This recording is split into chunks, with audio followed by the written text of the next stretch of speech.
Welcome K8s. Welcome to this session. In this session, we are going to see how to take backup and restore a Kubernetes cluster from an etcd snapshot when any issue or disaster occurs.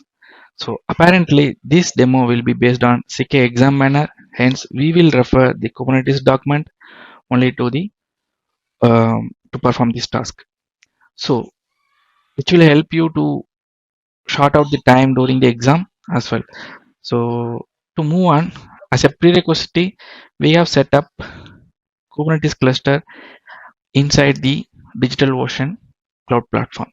So we have used two droplets, which we have created two VMs, and one is like control plane, and another one is acting as a worker node. So let's log into the control plane.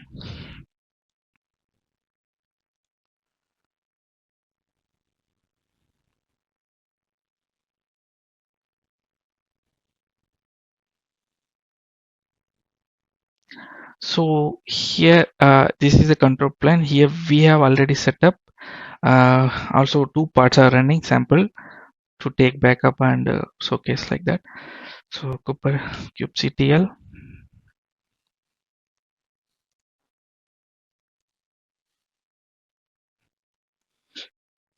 Okay, so nginx is running here, and then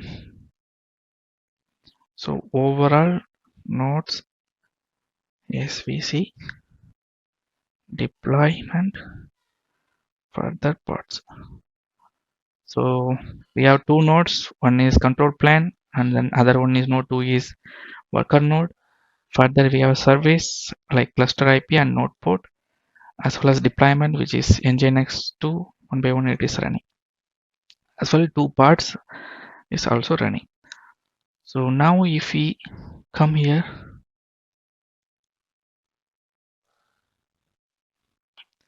so we have to take backup. So with this scenario, let's take backup. So how to take backup? Let's not do anything from outside, just as we are going to get this page during exam. So let's come here and type backup, because it will be easy that to copy the syntax and then formulate like that, or else if we memorize and we may do some syntax error, and that will take some time. Hence this is the right method. As you know that we are going to use the certificate method, so this is the format to take the backup. And if we come here,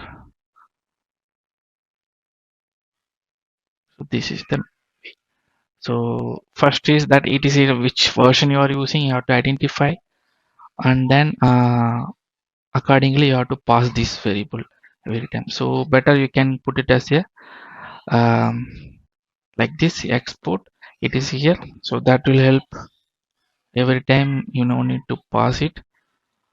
So I will also paste it here. Now we have to take backup. So to take backup, two things we need to know. Yeah, let us do like this.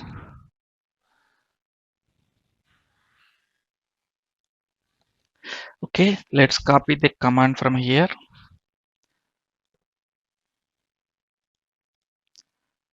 Also you can check this version is 3 or not, so that also we can validate.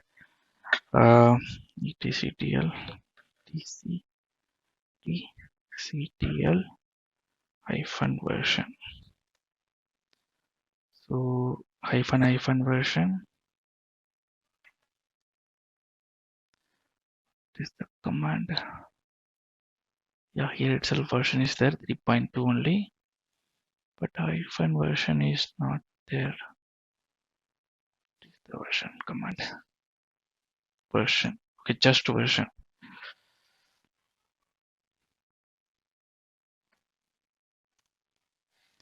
Okay, so we are about 3, so we are, so that we are using that command like this one, and then this is the command. So now we have to fill this one by one. So we need to find out the endpoint. So how to find out the endpoint? And see a shirt as well as key, then where you want to take backup. So these are simple information we will fill one by one. So first we need to find out endpoints. So endpoints always we can get to know from describe command. So kubectl K8 pods -a. So this capital A will list everything including default plus kube system as well. So here we can see this is our etcd part name. So let's take this also. Now we have to describe this. So to describe this, kubectl describe, and then this one hyphen n namespace is kube system. For if we didn't mention, it will consider as a default, and then it won't list that the part is available or not available, something like that. So for kube system, you have to give the space name, or else it will check only the default. So suppose if I put like this,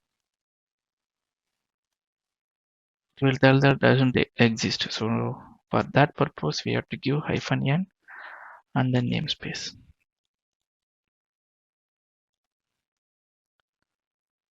Sorry, uh, this type is pod. Describe pod. Okay, this has information. If suppose now if I didn't give this also, this is telling not found. Yeah, so that's correct only. So we have to give the namespace for kube system or other namespaces. Only for default you don't need to mention. So here if we come here, this is advertise client URL. So this is our endpoints.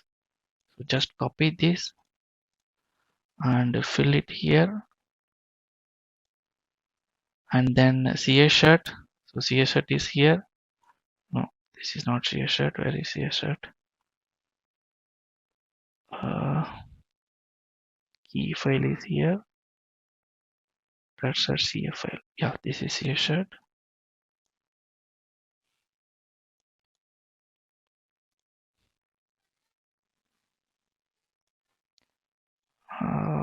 Okay, I will pass it here, and then certification. This is certification file. Copy here, and then key file. So here it is there. So just copy this also. So once this is done, the command is ready. Now this also not required because we have put already. So let's execute this. Where you want to take backup. So let's consider I want to take near to in temporary, and then I will mention as a snapshot db, like that, something I will mention it. Let's take backup now.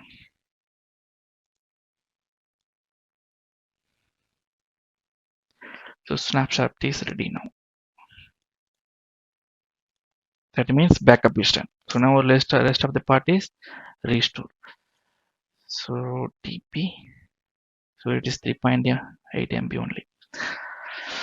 Now once this is done, we have to take restore. So what is the scenario to do the restore?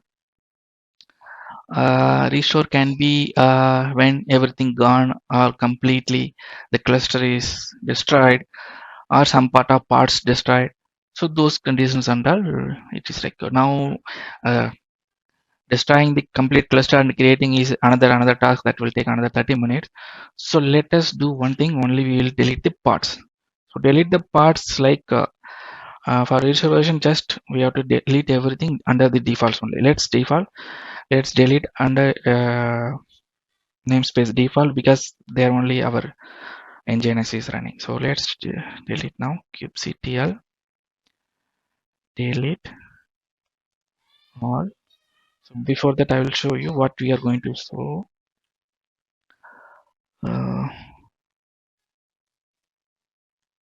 Yes. So this is the existing output which we took the backup. Now we will delete everything, and after backup this should come. Yeah, that's our ideally expectation. So I will delete now. Kubectl delete all deployments under namespace of default, because if you delete the namespace all, then the cluster also lost. So default kubectl delete all deployments namespace default. So what is mistake? Kubectl delete unknown flag all.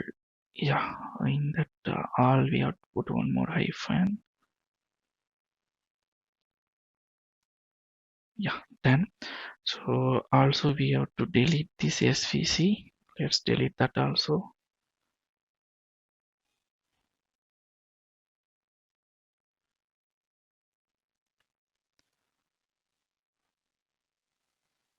Okay, name is our nginx.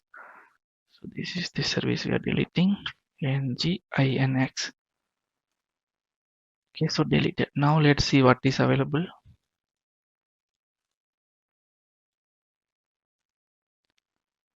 Okay, so we have deleted nginx part. Even this part is not part of separate, so let it be like this. So nginx 1 we have deleted. Okay, now we have to restore it and we have to bring back that nginx deployments. Okay, what we'll do, let's see. Now let's go back to that documentation again. So here if we come here, there is a restoration for elastic etcd cluster. How to restore that? Options are available for option 1, option 2, option 3. So in this method the endpoints is also there, and one more is data directory where we have to reply. So we will go with this method because this time we no need to pass endpoints, because maybe you using that backup you are restoring somewhere else or something like that. So this is the good method to follow. And now let's take it here. Okay, data directory where you want to restore. So ideally this um, all this original data is like in this path only.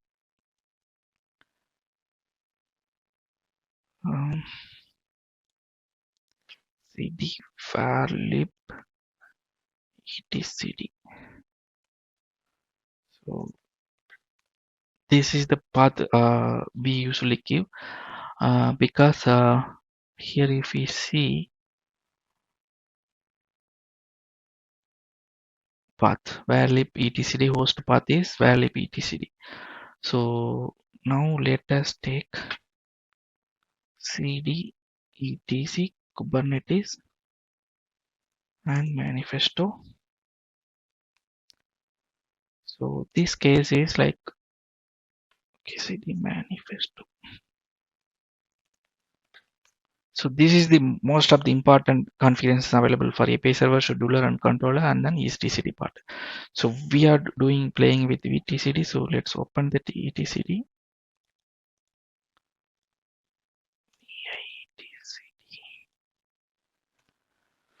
So if we go through here, volume mount path, and then mount path for etcd certification, etcd data, these are the standard formats.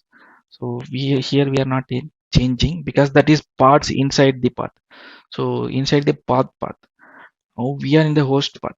So in the host path means this is where our volume is mapped to the parts. So here the certificate is available here and our data is available here. So snapshot backup. So here it will be like that where lib etcd only.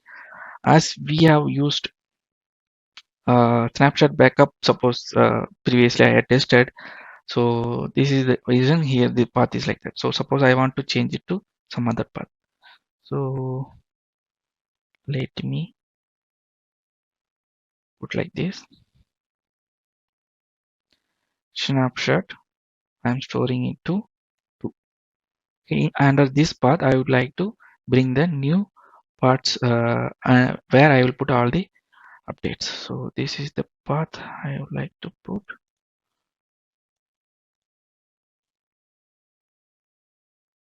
Snapshot directory location, and then where the backup is available, this path. So this is the temporary path where the backup is available, where you want to put that for loading.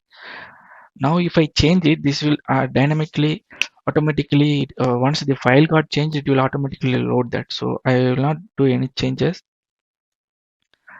and then first I will restore it. So this is the restore command. This time you no need of certificate because your file is available here only locally and you are trying without certification. So just I am restoring now. Etcl snapshot restore data directory is snapshot 2 and temp. So this has created attack in the restoration and success. So once it is success, now we open that it is. Let's go back to the manifesto. Manifests we are logged in, and here we'll use etcd.yaml. So now let's go here under the host path. We will change that. So only one place you have to change. If you want to change everywhere, then everywhere you have to change. Even the parts path also if you want to, but that doesn't record. So yeah, server's path only we are changing. That's it. I put it just. Once you say that, it started loading. If you put any command, it will take time. kubectl get kubectl get parts hyphen capital A. So everything. So this will take some time because it's now loading with the new backup which we took.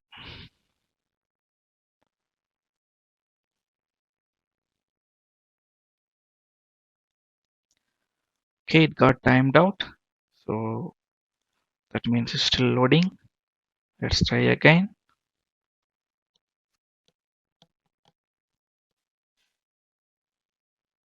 Connection refresh, display the right port. So just we have to etc su hyphen. That's it. So it will load that all the variables. Let's do it again.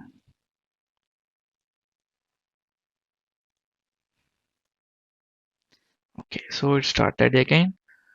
So when I did one more time root access, I got the default environment variable loaded again, and then I could see this default nginx back and running.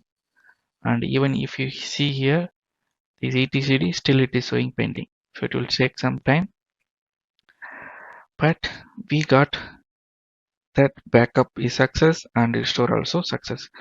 From that, whatever we deleted, that is back. kubectl get nodes is service, and then deployment, and then parts. So this is the default one which is available. The deployment also back, nginx also back, and this nginx also parts back, deployment back, service also back. So that's it. So this is how we do backup and restoration part. For production side, there is some difference are available. If there is three more cluster control plan, 2 3 are available, then steps will be different. But only thing is they have mentioned it here. If any API servers are running in your cluster, you have to stop all the API servers. That you have to check. Also, one more method is available that you can destroy this complete cluster, Kubernetes cluster, and then uh, build your own Kubernetes cluster and then put this backup as a restoration. Then also you can validate. So only thing is that time endpoints will be varied. So that time our endpoint can be changed, or if it is static, that is also fine. If it is changed, then accordingly you have to modify. For that purpose only we can use this data directly restoration method. So yeah, you can use any of this method. Hope this method, this session is useful on how to take backup and how to restore the same. Thank you. Thank you.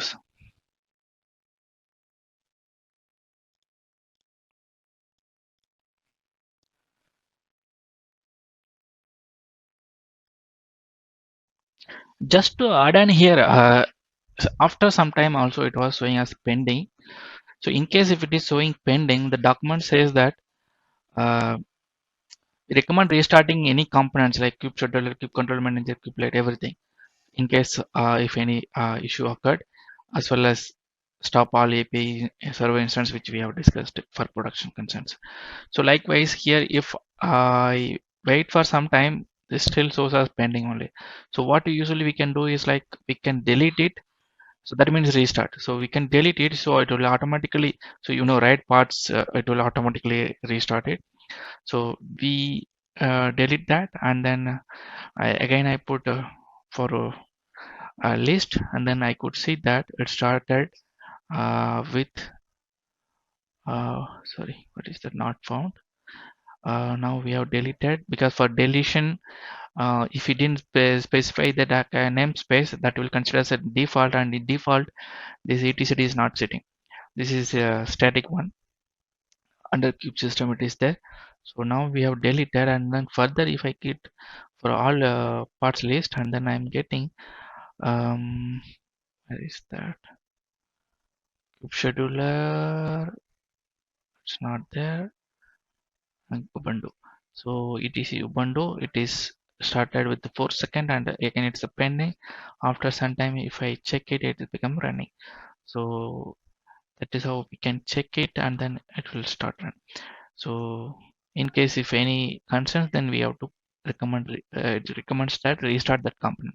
To restart that, you just delete that parts, and that parts will be restarted again. So just to avoid any concerns further. Yeah, thank you.